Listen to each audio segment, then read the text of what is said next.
একদম নতুন। এখন আপনি যে তার এটা গ্রহণ করতেছেন, কেউ বান্ধে এইভাবে আর কেউ বান্ধে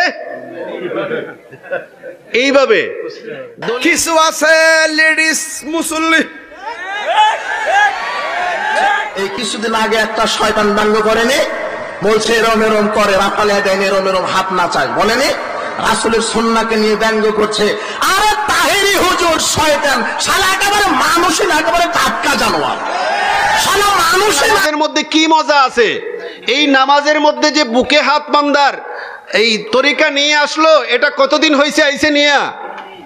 একদম নতুন। এখন আপনি যে তার এটা গ্রহণ করতেছেন, কেউ বান্ধে এইভাবে আর কেউ বান্ধে এইভাবে। কিছু আছে লেডিস মুসল্লি। 12 বছরে ফুলার ফাউনে লাগাই দিছে এর বাপের ফাও। আবার 300 টাকা দিয়া 5 জন লোক ঠিক করব। 5 জন লোক হইলে তোরা দৈনিক 100 পাইবি, 5 ওয়াক্তে 500। তোরা মসজিদে যাই, একজন এই কোণাতে হারিবি, আরেকজন এই কোণাতে হারিবি, আরেকজন সামনে হারিবি। ইমাম সাতজন বলবো দোয়াল্লিন, তোরা শুধু দায়িত্ব হইলো তোরা বলবি আমিন। তুই কিন্তু ইদানিং কিন্তু আমিনটা জোরের সংখ্যা বাইরে গেছে গা, এরা জোরে জোরে আমিন কয়। এইগুলো যদি শুনবেন না, ইডি হইলো জাহিলে মুরাক্কাব, নাইবে শয়তান, আহলে শয়তান ব্যঙ্গ করেনি, বলছে এরম এরম করে, রাফালিয়া দেন এরম এরম হাত নাচায়, বলেনি? রাসূলের সুন্নাহকে নিয়ে ব্যঙ্গ করছে। আরে তাহেরি হুজুর শয়তান, শালা একেবারে মানুষই না, একেবারে টাটকা জানোয়ার, শালা মানুষই না একেবারে। রাসূল সাল্লাল্লাহু আলাইহি ওয়াসাল্লামের যেখানে সুন্নাহ আছে, সেই সুন্নাহর বিরোধিতা করার সাহস তোমার কি করে হলো? আপনার কি করে হলো? দোয়া করছে আল্লাহ তাকে হেদায়েত দিক। তুমি কোরআন হাদিস বুঝো, আমরা নাকি হাত নাচাই, আমরা নাকি লেডিস মুসল্লি। শয়তান বলেনি জাতির কাছে ক্ষমা চাও। আরে বুকের উপর হাত বাঁধা সুন্নাত। হাদিস পড়তে যদি জানো, হাদিস খোলো, মুসনাদ আহমদ খোলেন, 22,610 নম্বর হাদিস। হলবাত তাইরাসি আল্লাহ বলছেন, রাআইতু রাসূলুল্লাহ সাল্লাল্লাহু আলাইহি ওয়াসাল্লাম, আমি রাসূল সাল্লাল্লাহু আলাইহি ওয়াসাল্লামকে দেখেছি, তিনি হাত বেঁধেছেন বাম হাতের কবজির উপরে, ডান হাতের কবজি আলা সদরিহি, বুকের উপরে। সহিহ ইবনে খুজাইমা খুলেন, 479 নম্বর হাদিস। সহিহ ইবনে খুজাইমা, ওয়াইল বিন হুজর রাদিয়াল্লাহু আনহু বলছেন, সাল্লাইতু মা রাসূলিল্লাহ সাল্লাল্লাহু আলাইহি ওয়াসাল্লাম, আমি রাসূল সাল্লাল্লাহু আলাইহি ওয়াসাল্লামের সাথে সালাত আদায় করেছি। ফাওয়াজা ইয়াদাহুল ইমনা আলা ইয়াদিল ইসরা আলা সাদরিহি, রাসূল সাল্লাল্লাহু আলাইহি ওয়াসাল্লাম বাম হাতের উপরে, ডান হাত বুকের উপরে রেখেছেন। হাদিসগুলি চোখে পড়ে না। আরে পড়বে কি করে? তুমি তো ইহুদি খ্রিস্টানের মাযহাবের তরিকার পীরের কালো চশমা পরে আছো তুমি। এই জন্য আপনাদেরকে বলেছি, যারা হলো কানা তেরা মুক্তি বোবা শয়তান। বলছিলাম কোরআন সুন্নাহ আপনি বুঝেন, ব্যঙ্গ করেছেন। ঈমান ভঙ্গের অনেক কারণ আছে। রাসূল সাল্লাল্লাহু আলাইহি ওয়াসাল্লামের সুন্নাহ, রাসূল সাল্লাল্লাহু আলাইহি ওয়াসাল্লামের নীতি আদর্শকে নিয়ে ব্যঙ্গ করাটা ঈমান ভঙ্গের কারণ। জোরে আমিন বলা নিয়ে ব্যঙ্গ করেছে।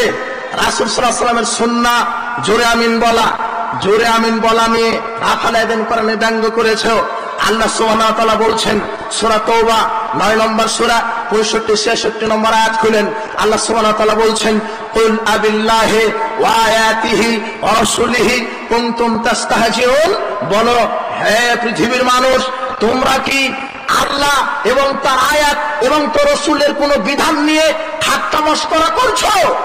ওয়ালা তা'তাদিরু, বিচারের মাঠে যদি ঠাট্টা মশকরা করা অবস্থায় উপস্থিত হন, আল্লাহ বলবেন আজকে কোনো ওজর পেশ করো না, আজকে মাযহাবের দোহাই দিয়ে, ইজম তরিকার দোহাই দিয়ে ওজর পেশ করো না।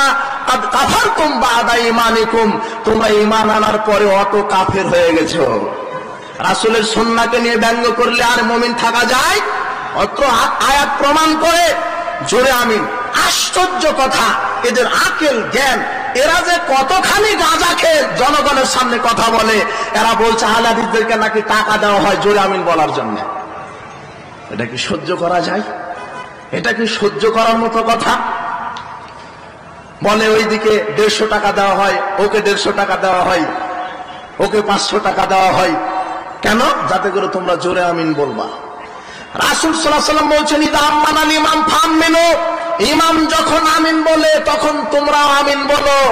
ফাইন্নাহু মান ওয়াফাকা তা'মিনুহু তা'মিনাল মালায়েকা গুফিরা লাহু মা তাকাদ্দামা মিন যামবিহি। ইমামের আমিন, ফেরেশতার আমিন, মুক্তাদির আমিন একসাথে মিলে গেলে আল্লাহ সব পাপ ক্ষমা করে দেন।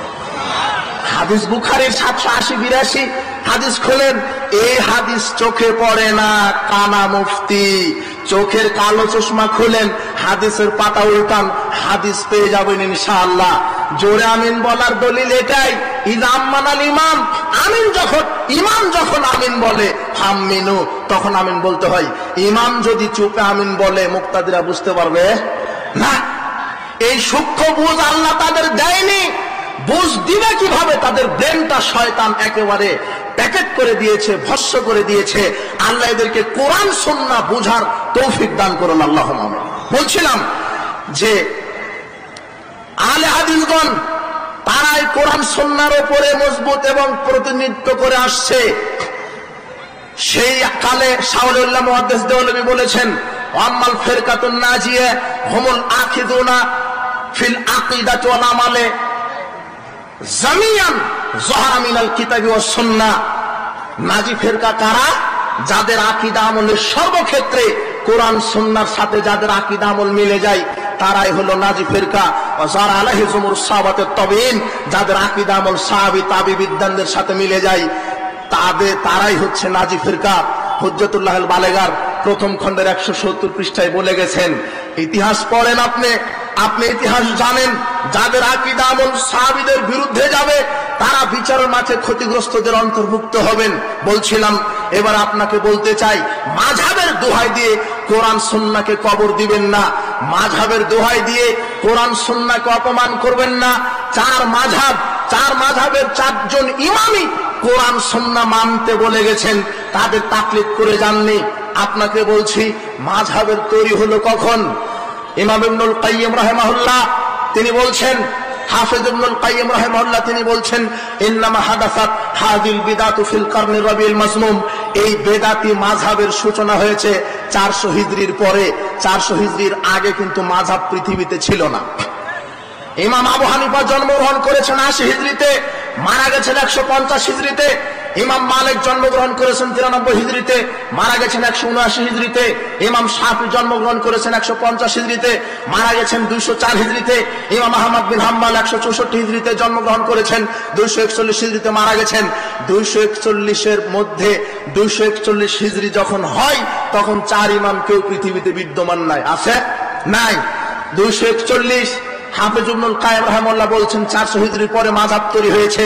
তাহলে 241 থেকে 400 তার কত লাগে? 159 বছর। ইমামগণ মারা যাওয়ার 159 বছর পরে মাযহাব তৈরি হলো। নিঃসন্দেহে তা ইমামগণেরা তাদের নামে মাযহাব তৈরি করে যায় নি। তৈরি করলো কে বলেন? যদি ইমামগণ মাযহাব তৈরি করে না যায়, তাদের নামে তৈরি করেছে কে? তাহলে বোঝা গেল ইমামগণ মাযহাব তৈরি করে যাননি, তৈরি করেছে ইবলিস শয়তান। ইমাম আবু হানিফা তার নামে মাযহাব তৈরি করেননি, ইমাম মালিক রাহিমাহুল্লাহ তার নামে মাযহাব তৈরি করেননি, ইমাম শাফি তার নামে মাযহাব তৈরি করেননি, আহমদ বিন হাম্বল মাযহাব তৈরি করেননি। তারা নিজেদেরকে মানতে বলেননি। তারা কি বলেছে? ইমাম আবু হানিফা বলছেন, ইযা সাহহাল হাদিস ফাওয়া মাযহাবি। যখন তুমি সহিহ হাদিস পাবা, জেনে রাখো সেটা আমার মাযহাব। ইমাম আবু হানিফা আমাদেরকে সহিহ হাদিস মানতে বলে গেছেন।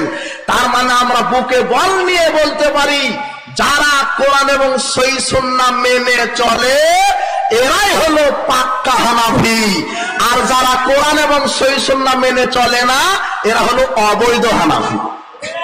কি হানাফি? অবৈধ হানাফি। ইমাম আবু হানিফা নিজেই বলে গেছেন সহিহ হাদিস মানো।